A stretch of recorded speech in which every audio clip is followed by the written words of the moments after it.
Assalamualaikum warahmatullahi wabarakatuh. Perkenalkan, nama saya Ariel Malino dari Universitas Negeri Makassar dengan nomor induk mahasiswa 2302046010032. Saya dari kelas Teknik Elektro D4 kelas 03. Di sini saya akan menjelaskan dan mempresentasikan tentang rangkaian listrik. Adapun poin-poin utama yang akan menjadi pembahasan kita kali ini yaitu yang pertama rangkaian listrik sendiri, yang kedua hukum Kirchhoff, dan yang ketiga rangkaian hambatan listrik.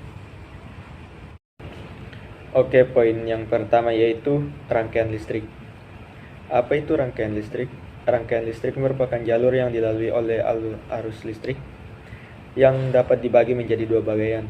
Yang pertama adalah rangkaian terbuka atau tidak bisa dilalui oleh arus listrik sendiri, dan yang kedua adalah rangkaian tertutup yang dapat dilalui oleh arus listrik.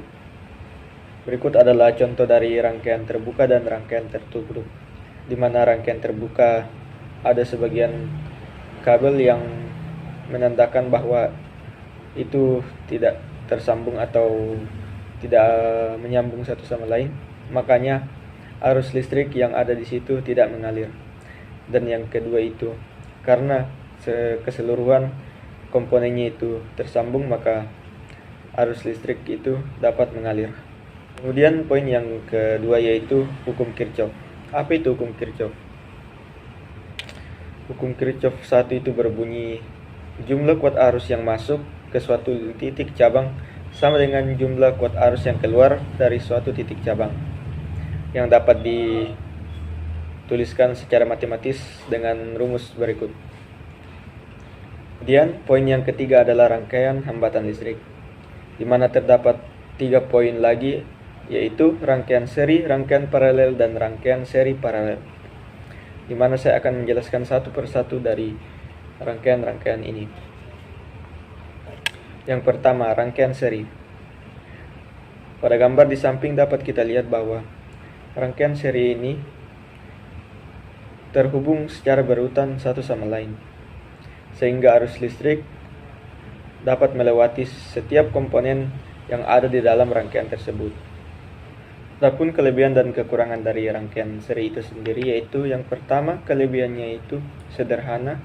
Rangkaian seri relatif sederhana dalam desainnya karena hanya melibatkan penyusunan komponen dalam satu jalur. Dan yang kedua, kelebihannya itu kontrol arus, di mana arus yang sama mengalir melalui setiap komponen, memungkinkan kontrol yang mudah terhadap arus listrik. Yang terakhir yaitu stabilitas. Dalam beberapa kasus, rangkaian seri dapat lebih stabil dibandingkan dengan rangkaian paralel, terutama dalam hal penggunaan resistor atau menstabilkan arus dan tegangan. Tetapi ada juga kekurangan dari rangkaian seri itu sendiri, yaitu yang pertama, pengaruh satu komponen. Jika salah satu komponen rusak atau terputus, maka secara keseluruhan rangkaian tersebut akan terganggu dan berhenti berfungsi. Dan yang kedua itu tegangan total terbatas, atau tegangan total yang dapat ditangani oleh rangkaian seri terbatas oleh tegangan rendah di antara semua komponen. Jika salah satu komponen memiliki tegangan terendah yang rendah, hal ini dapat menjadikan batasan signifikan dari semua komponen yang ada di rangkaian tersebut. Kemudian yang kedua adalah rangkaian paralel, di mana rangkaian paralel adalah susunan komponen-komponen dalam suatu sirkuit listrik yang disusun sedemikian rupa sehingga langsung terhubung dengan dua ujung komponen lainnya, membentuk cabang-cabang paralel dari jalur listrik dalam rangkaian paralel. Setiap komponen terhubung secara paralel satu sama lain, sehingga arus listrik memiliki jalur alternatif untuk mengalir dari suatu titik ke titik lainnya. Rangkaian ini mungkin sedikit lebih kompleks dari rangkaian seri. Dan yang ketiga yaitu rangkaian seri paralel, di mana rangkaian ini terdapat kombinasi antara rangkaian seri dan paralel. Dalam rangkaian ini, beberapa komponen terhubung secara seri, sementara cabang-cabang seri tersebut terhubung secara paralel atau satu sama lain, menciptakan struktur hibrida yang menggabungkan keuntungan dari kedua jenis rangkaian tersebut. Berikut ini merupakan contoh soal dari berbagai pembahasan yang kita bahas di atas, yaitu terdapat 3 buah hambatan masing-masing sebesar 30 ohm, 40 ohm, dan 50 ohm, dirangkai seri dengan sumber tegangan 60 volt. Sebutkan beberapa hambatan penggantinya dan beberapa kuat arus pada rangkaian tersebut. Di sini kita dapat melihat penyelesaiannya, yang diketahui adalah R1 sama dengan 30 ohm, R2 40 ohm, dan R3 50 ohm, dan tegangan dengan 60 volt. Ditanya A. R total dan kuat arus atau ampere. Di sini kita dapat menjawabnya dengan R1 atau R total sama dengan R1 tambah R2 tambah R3. Kemudian nanti hasilnya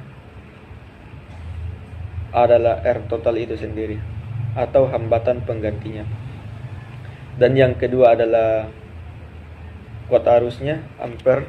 Dapat kita lihat seperti rumus yang di samping, yaitu I sama dengan V per R total, di mana 60 volt dibagi dengan 120 ohm sama dengan 1/2 ampere atau 0,5 ampere. Jadi hambatan pengganti adalah 120 ohm dan kuat arusnya adalah 0,5 ampere. Sekian dari video saya kali ini tentang pembahasan rangkaian listrik. Mohon maaf jika ada kekurangan dan kesalahannya. Dan saya berterima kasih kepada Ibu Elvira Makmur, Ibu dosen pengampu saya di mata kuliah pengantar teknik elektro ini. Mohon maaf sekali lagi jika ada kesalahannya. Wassalamualaikum warahmatullahi wabarakatuh.